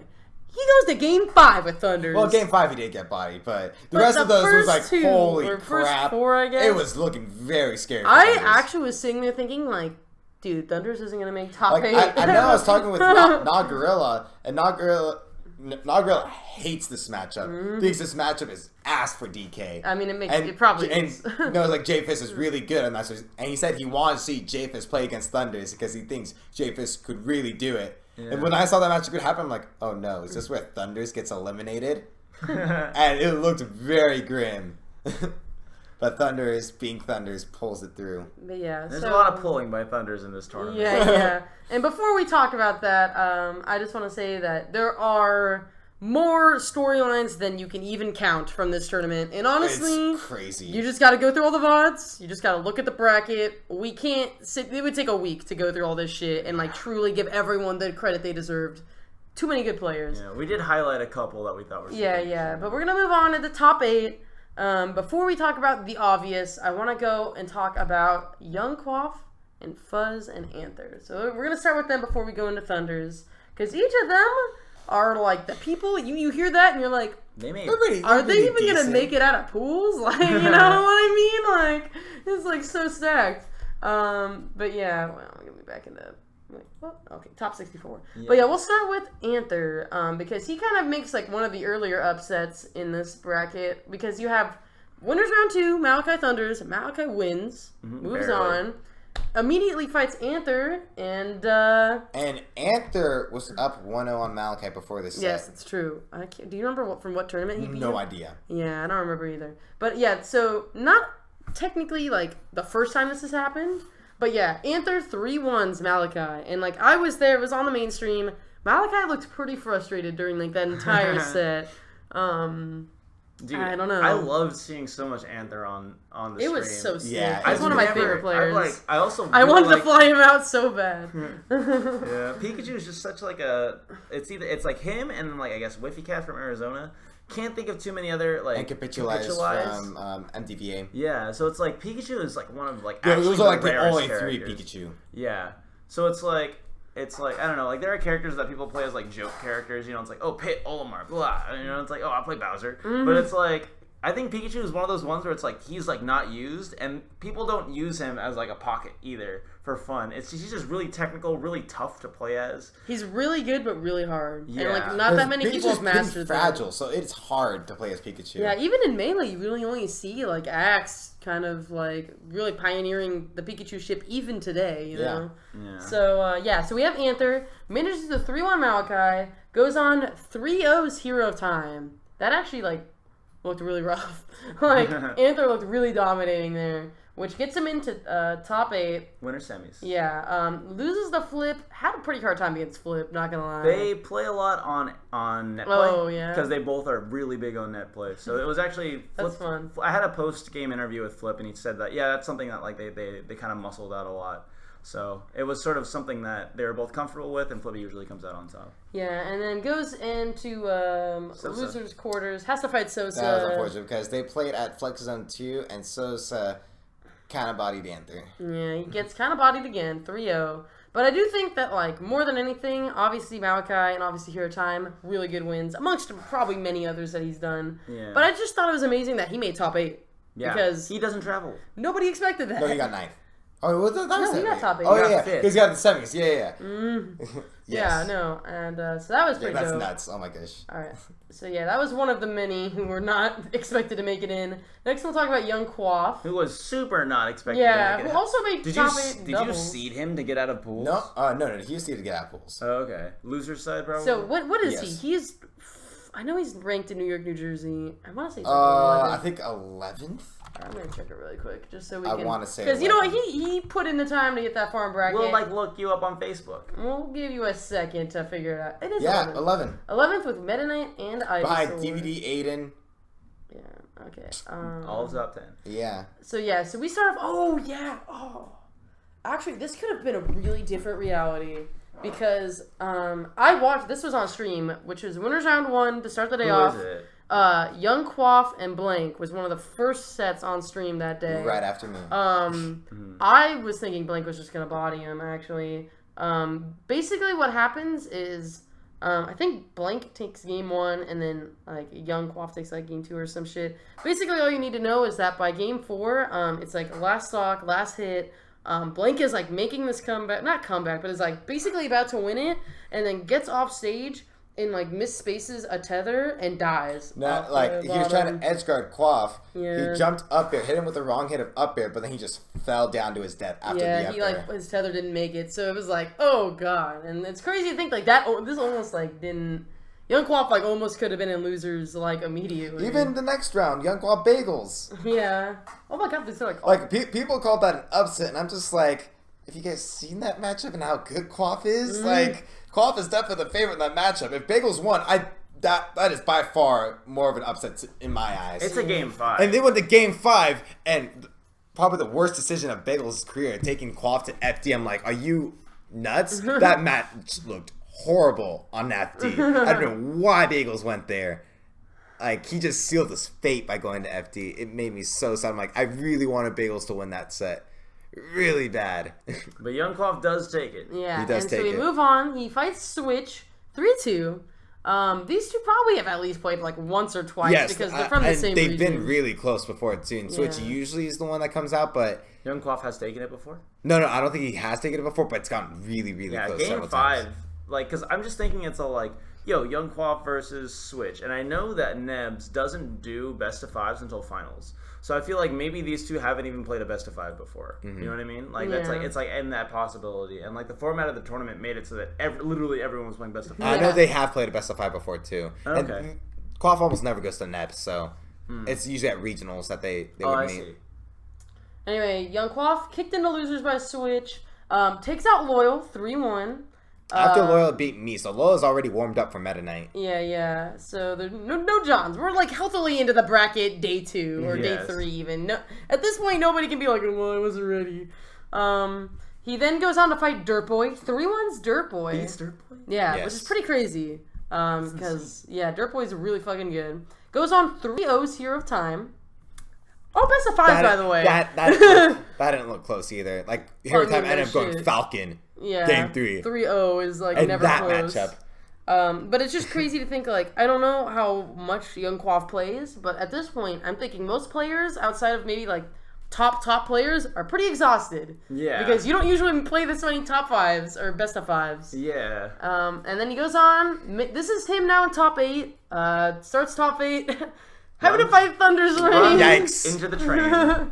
So, again, we'll go over the Thunder's train later, but doesn't have a very close set. But Ends up going Ivy, who he's dropped like almost completely. Just pulls it out, just like maybe this will do better. Yeah. But that's a hell of a lot of wins. Yeah, that's on that run. Solid run. So serious shouts to Young Quaff.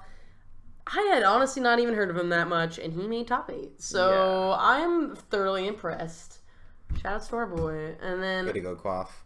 Yes. And now finally. Fuzz is around. Oh my god. We're going to talk about Fuzz, another player who a lot of people haven't even heard of. Anyone want to talk about who Fuzz is? I feel like you probably know him more than most. So Fuzz is #1 in Houston right now. Houston being one of the 3 big regions in Texas. DFW is the one that everyone knows, Dallas. That's where Lunchables, Strong Bad Luck, Shokyo, Oracle, all of them, their 20 locator. Like everyone knows their stream. But they have Smash United, which is another stream in Houston, which has like, that's where your Fearless, Mojo, and Fuzz are.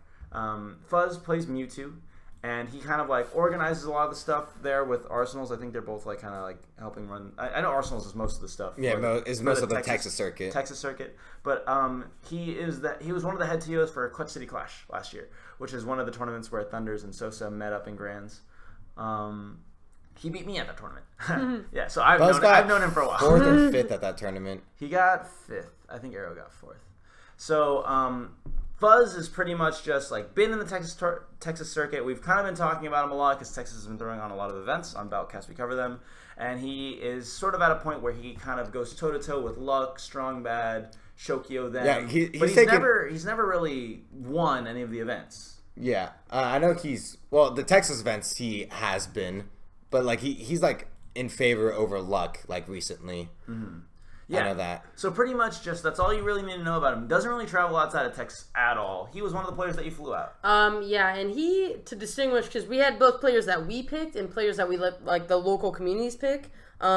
He was the one picked by Texas to be flown, like, to be in the running to get flown out. Mm-hmm. Oh, was that really? Yeah, because originally... you picked him. No, because originally, we were only supposed to fly out, like, maybe 2 or 3 of the regional picks. We ended up getting enough money to fly them all out. Okay. But, yeah, he was, I think, picked by, like, I don't know, because we just let the communities decide how they wanted to pick people. And I think Arsenals and a bunch of the Texas people talked about it, and they picked Fuzz to be the rep for Texas. Yeah, and he definitely repped. Yeah. Big time. Because another thing was that a lot of Texas didn't show up to this tournament. That's true. Oracle's kind of out of the scene. He's, like, kind of taking a backseat. He's doing a lot of circuit stuff. Strong Bad, NorCal. Yeah, not really Texas anymore, I guess. I mean, he was Texas. He was coaching a lot of Fuzz and stuff. But I do know that him and Fuzz were kind of the only 2. Luck ended up getting a new job, so he couldn't make it out anymore. Yeah, he was supposed to come, but couldn't. No Shokyo either. So that's like sort of a lot of the Texas talent was sort of MIA. So Fuzz kind of had to do a lot of work to kind of like... A lot of rep. Yeah, to make sure Texas... And rep he do, because the first thing he does is fuck up this guy. Yeah. You get 3-0 by I got 3-0. You're like the first body slain on this run. I'm so sad about that set, especially the fact there's a 3-0. How'd that go? Really quickly, what happened? A lot of SDs by my part, as usual. It's like nothing new about Teal's sets. But game 2, oh my god, I thought I had him. Like, we got the last talk, game 2, I thought I had him killed. I hit him with the cape, like about FOD platform at the height of the top FOD platform. And I fist bumped it, like, a bit. And then I found out, like, he ended up flipping. I'm like, oh god damn it. And then he ended up coming back and beating me. I'm like, fuck. Oh yeah, I was so depressed. That was a different sounding story when Fuzz told that to me. What did he say? He just was super stoked and psyched that he'd lived. Like, you're just really depressed. Just the opposite So side. I heard another perspective. I'm like, damn, that's pretty dope. And I'm like listening to Mickey's. I'm like, damn, not that dope. All right, but moving on. He then goes on to take on Gallo. 3-1 beats Gallo. Then he goes on to take out the Doctor. For the Doctor, like Fuzz just gets through Gallo, in which nothing offensive to the Doctor, but Gallo's just on another caliber than Yeah, both of these the are Doctor Mario players. Yeah. Is what you're referencing. So yeah, Fuzz already got the hard Mario. Yeah, so I guess kind of a little. This is kind of funny now that I'm looking at it. Starts in SoCal, takes out you. You're PR'd here. Goes on to Gallo. He's technically ranked globally in PM. Top 10 player in the world. Yeah, but is also a really good player in New York, New Jersey. Takes out that Mario. Goes on to the Doctor, a NorCal Mario. Takes him out. He's also PR'd. Yeah. He's just going around the world right now, just taking out random PR people. Kind of just giving people a taste of how good he is. And then there's the big one. The big Yeah. one. Oh, I actually watched this today because I wanted to see like how that went, and whew, Woo. I don't know if anyone else has seen it. What but are you talking about? I'm talking about Sosa Fuzz. We're not even at winners' quarters yet. I don't think we're like. Oh, we are. Okay, so this is winners' quarters. Yes. Oh yeah, because people were looking at this, especially this upset, especially because he beat Gallo, and people are like, "Whoa, Sosa's like kind of a free run to winners' finals now." That's exactly it. Malachi is out. Thunders is out. Like, All you gotta do. all he has to do is beat Switch. And he didn't even have to. Well, he didn't even get He to. didn't get to. He loses. Sosa loses to Fuzz. 3-1. 3-1. Yeah, no, that's actually a really crazy set to watch because Fuzz was just, his punish scheme was ridiculous. He was So I heard Sosa say like after like Fuzz was playing out of his mind. That it's set. an amazing set. Like, because as someone who is like watches Sosa every week, we know Sosa. That dude is a monster when it comes to punishes in neutral. And Fuzz made him look like a bitch. Like he was just like all over the edge guards. He was all over these like this like crazy combo game, and you could kind of feel like Sosa like as the set goes on, just kind of like lose tact.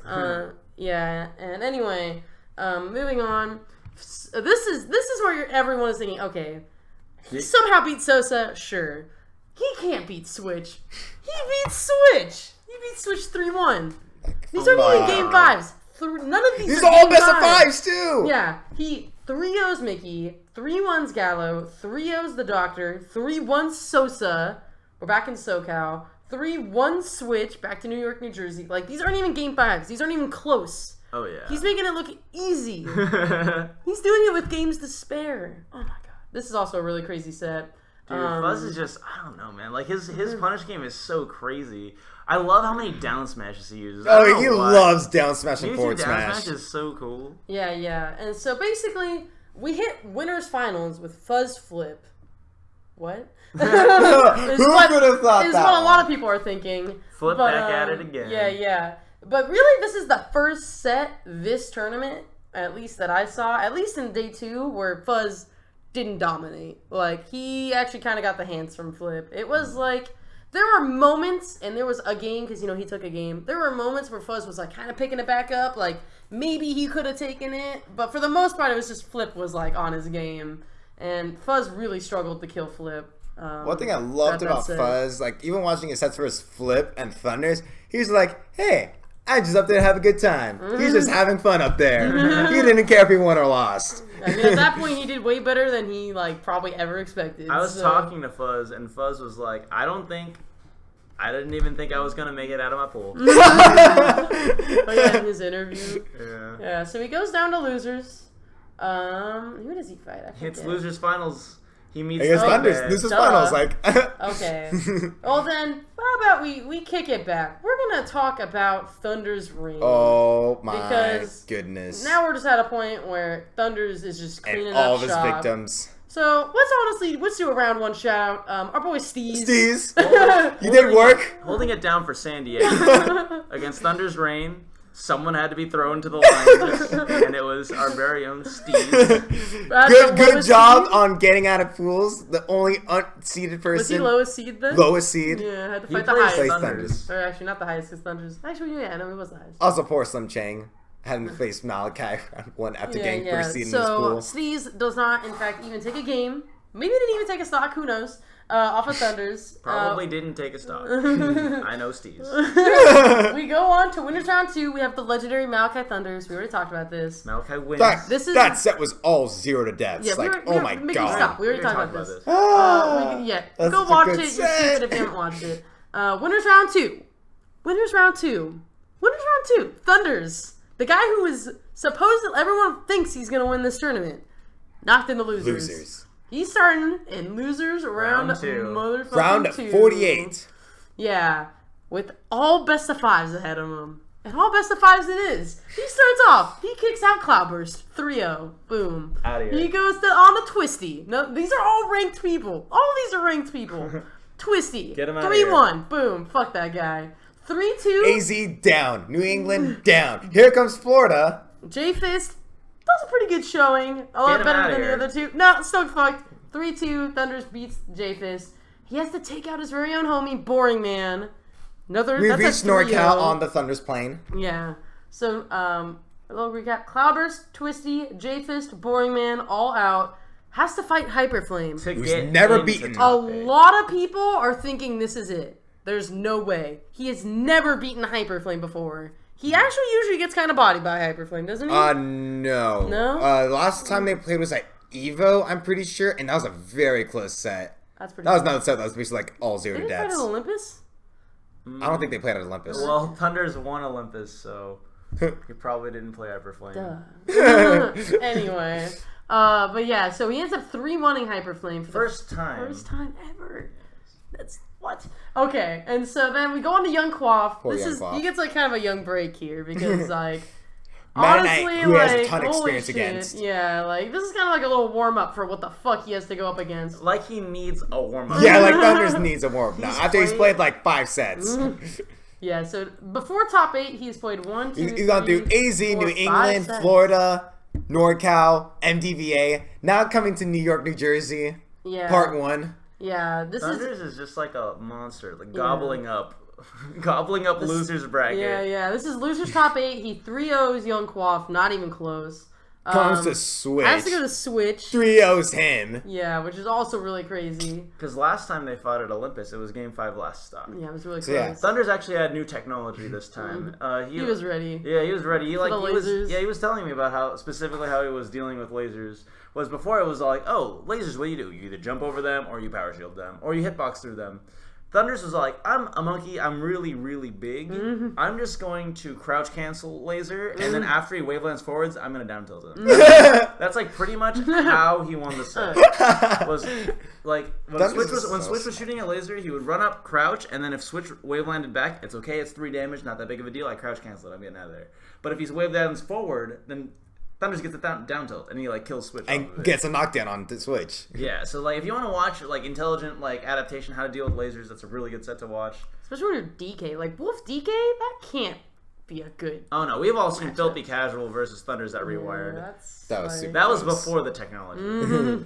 But anyway, now hit SoCal on this plane. Set. But yeah, no. So now we're getting, this is like a classic Titans of PM set right here. The 2 West Coast. Thunders and Sosa. We got NorCal versus SoCal. There's like a lot of beef here. These two have beaten each other. They're pretty equal, more or less. You know, Yeah, for the most part. A couple sets at this point. After the most recent sets, Thunders is up on Sosa.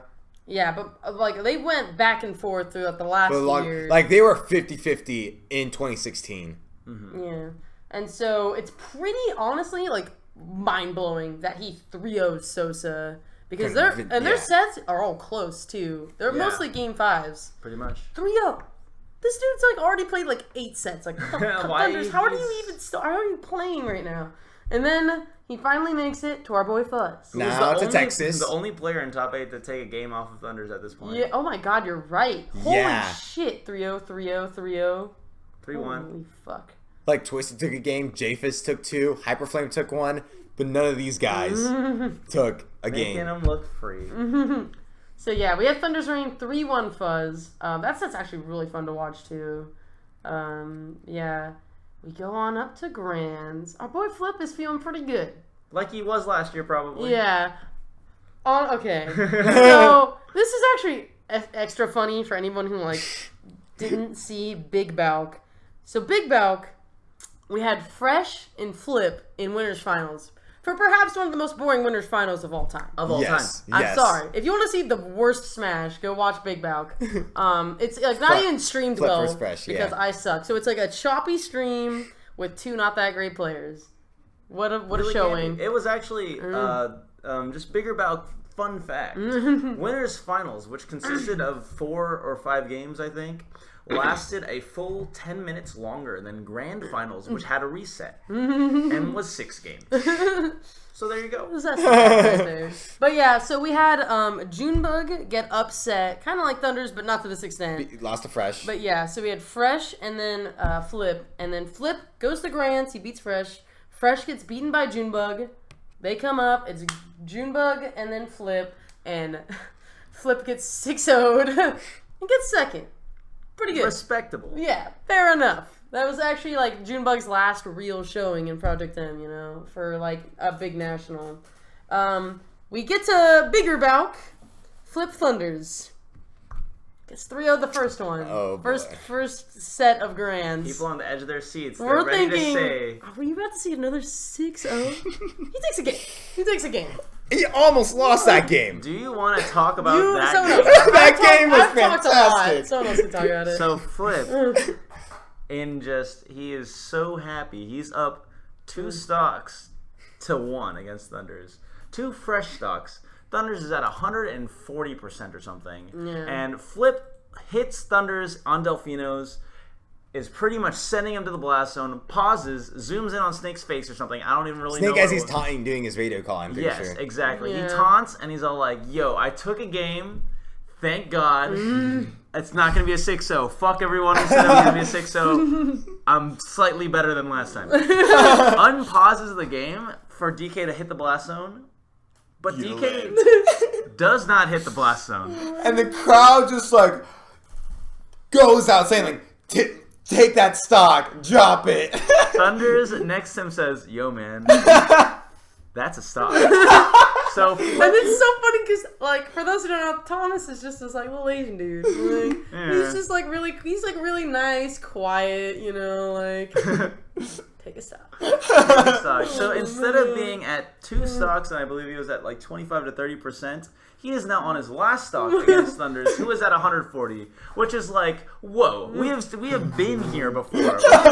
Switch has been here before. So, like, there are plenty of sets where Thunders is down on his last stock, high percent, and you're at 0, and you feel like you're down. You feel like you're closer to losing than him.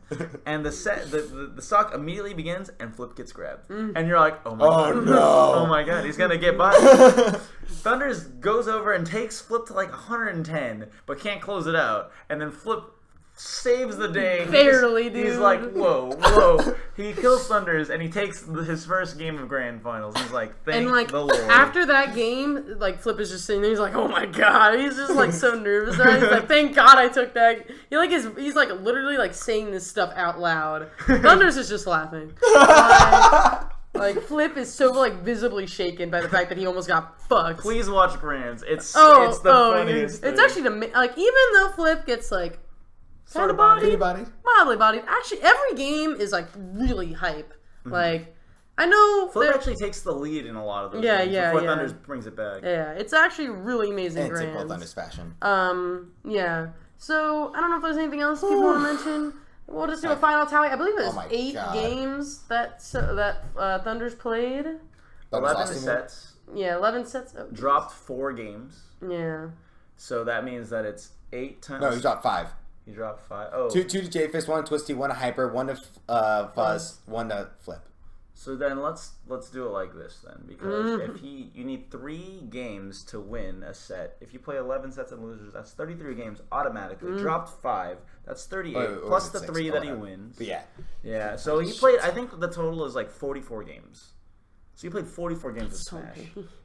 That is like the best PM run of all time. That's like the best like any Smash game run probably. Like to be knocked into losers, and it's like it's all best of 5s. And like, these are all ranked top players. All of them. None of these people are like free. Maybe Steez, but he beat that guy. That was winners. Yeah. Actually, shout out to Cloudburst beating Red Ranger. I didn't even notice that. But anyway, amazing run by Thunders. All of these VODs are already up. I did my job. They're already up. Everything is up except maybe like a set from doubles that I need to go find that went missing. But yeah, so check out The Balcony on YouTube. We did everything we can to give you like a million sets to watch. Because there was my stream, there was the AZPM stream, we had a recording set up, Psycho Ghost is uploading some stuff. There's just literally so much Project M. If you want to watch Project M... My oh my, this is eating every time. There's plenty of VODs to watch. Yeah. I actually want to go... I'm planning to go through the AZPM VODs. I want to watch them, because I didn't get to see most of that. I'm going to just sit down. Any of them? I didn't see any of them. The only one I've watched is today I watched Sosa Fuzz. Okay. I'm just going to dedicate a solid hour of my time. Just sit down, crack open a cold one, and just watch Reslip versus I actually Stat. also need to watch that. But anyway. I'm not going to watch that. I'm sorry. That kind of is our recap of the Bigger Balc. A lot to go over. We're going to very quickly just kind of nuzzle our way into the idea of the post-Bigger Balc, which is the world we are currently living in. We're currently talking about it. What a change in attitude we've seen. Oh my goodness, yes, we have. Week. Like, social media has blown up this week with PM. Kind of crazy. We've kind of been living in a world where, like, even though PM has been doing really well, like, 2016 was an amazing year for Project M. Probably better than most of the other years except the Golden Age, you know? Like, we saw a lot of... We had the circuit, we had Olympus, we had a lot of amazing nationals that had, like... People travel from all over the world to go Top to. players establishing themselves. But, like, even though PM players kind of knew that PM's been doing okay, the rest of the world has just kind of been thinking that we're dead. What happened? Yeah. Well, you're still remembering 3.02 days, like, Neon versus Mewtwo King. Yeah, not only are they ignorant about who our top players are, they don't even think we're having good events or big streams or anything, you know? Like, to anybody outside of PM, like... 2016 PM is just gone, like dead. There's nothing happening. Like just like a month or two ago, we were talking about like the Smash Wiki stuff, where like the Smash Wiki people were very uninformed, like how PM's been doing. Yeah, and so I'm actually, this is kind of biased because like we ran it, but it's kind of like one of the prouder things I can feel about the Bigger Balc is that we've seen so many new faces see PM, so many old faces, old people who have basically moved on to Smash 4 or our Melee gods, recognizing PM. The Reddit, honestly, shout outs to so many people. Harmac, like just, I think it's Harmac? Harmac? Yeah, Harmac. Tons of people put in so much effort to make sure that the Bigger Balc was all over Reddit. Not just on SSB PM, which is where we've kind of been locking ourselves up. We were all over Smash Bros. Like there was so much PM stuff we on were just Smash Bros. Everywhere. It was honestly like really refreshing to see like so many new people. So much purple on that website. I don't know if you guys have anything specific you wanted to mention about like the last week, like anything you've seen in terms of like new people talking about PM. Or... I think the funniest thing was paying attention to Anti's Twitter. For those who don't know who Anti is, he's a Smash 4 like high level player. Like, I know he just recently beat Zero, and he, like, makes a tweet saying, like, oh, yeah, let's bring PM back. Nintendo don't do shit for us anyway. And he's, like, calling the game hype, and he wants to watch more, because him and the Moon were watching it in the hotel room, just, like, Thunder sets. Like, I know they watched Thunders vs. Lunchables from Olympus. They watched Thunders vs. Switch, I think. Like, oh, my goodness. Yeah, and that got super cool. 944 likes. 224 retweets on Twitter. That's like, that means like thousands of people were reached, you know? And like, this is like a Smash 4 guy. There are probably like tons of people who joined like the Smash 4 world, because that's a game that's just been booming, who don't even know PM. Yeah. They were not around during that time. Yeah. They probably have heard about PM. They think it's just some dead game that like, you know, is from ye old like Brawl era maybe. But like, you know, like, it's just crazy thing how many new people are, like, just only now coming in, and they're coming in at, like, the perfect time, because there is so much going on with PM. Yeah. And there's plenty more going on literally right now. Right now! Smash and Splash. 319, 20? 300, oh my god, 319 people. Wow, I knew that number off the top of my head. But yeah, also tons of talent. You got your Reslib, you've got Morix is back there, you got Lucky, None. There's a ton of Melee in here. Plup, ESAM have entered. Tons of Smash 4 too. There's just like a ton of multi-game talent checking out PM. So if you're hearing all this for whatever reason somehow right now and you haven't heard of Smash and Splash, Chillin is also entering this tournament. This is his first PM tournament in God knows how long. Smash and Splash 3, baby. That was actually so sick. Last year, Smash and Splash 2 was the biggest event of 284 or something. Yeah, of 2016 PM. Was an amazing one with a lot of upsets. Had probably one of the best. I would say LTC, Olympus, LTC, and Smash and Splash had like the best top 8s last year. So this was like definitely a tournament to have watched. And Big Balc was just tainted by Flip. Big Balc, fresh. One of the worst tournaments of all time, but whatever. Yeah, so we're just gonna really quickly give you the deets on Smash and Splash. Honestly, everyone right now is probably watching them because, like, what are you doing? But if you're watching this VOD and you're like, oh, what? Smash and Splash? You probably can go watch those VODs right now, or maybe even the stream. You're going to be wanting to tune into smashcast.tv/ShineCorp. And right now, as we're speaking, they're finishing up doubles and day 1 pools. It's Friday the 2nd. Saturday, June 3rd, they're doing... Let me get the specific times. I want to make sure I give these right times. They're doing phase 2 of singles. That's at 9 in the morning for those of us on the Pacific time. They're doing singles top 32, 3 p.m. Pacific time. We're all going to be watching that here at the Balc because we have our weekly tomorrow. They're supposed to be starting top 8 at 6 p.m. tomorrow. So I know I've been watching. They had about 700 people last I tuned in. I think that they got slightly bodied by not necessarily informing people that Friday was the start. I think we're going to see a really big jump in numbers because, like, as someone who was streaming the Bigger Balc, I know that training day we hit like 1,000. And obviously I think we just had like maybe slightly better advertising because we were just spamming the shit out of everything. Yeah. But yeah, they probably are like just on the peak of like 1K right now, I'd imagine. They're making their way up there. There's also like a lot of bigger games that people are watching, whereas the Bigger Balc was like mostly just PM for the hypest stuff. But yeah, getting into day 2, that's when you're gonna be watching the end of pools and top 8. So top 8 is on Saturday. I think everyone's should be trying to do their best to like retweet and make sure the word is spread on that. Bigger Balc peaked at 3,500 viewers. I would really love to see Smash and Splash beat that. Because they're riding off the momentum. Yeah, there have been so many people who are only now tuning in to PM after Bigger Balc. They've just heard about all this shit.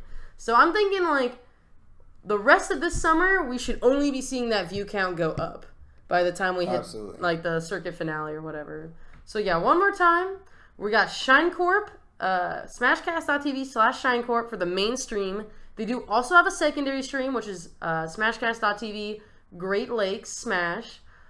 They have tons of talent.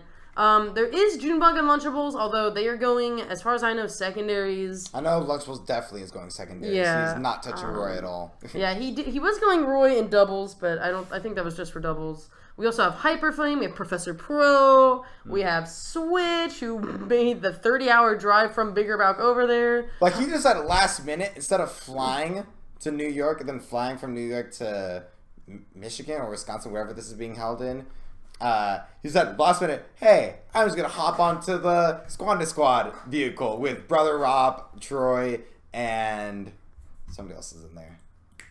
I don't know who else is in there, but he hopped in there. They took our Pirates of the Caribbean build.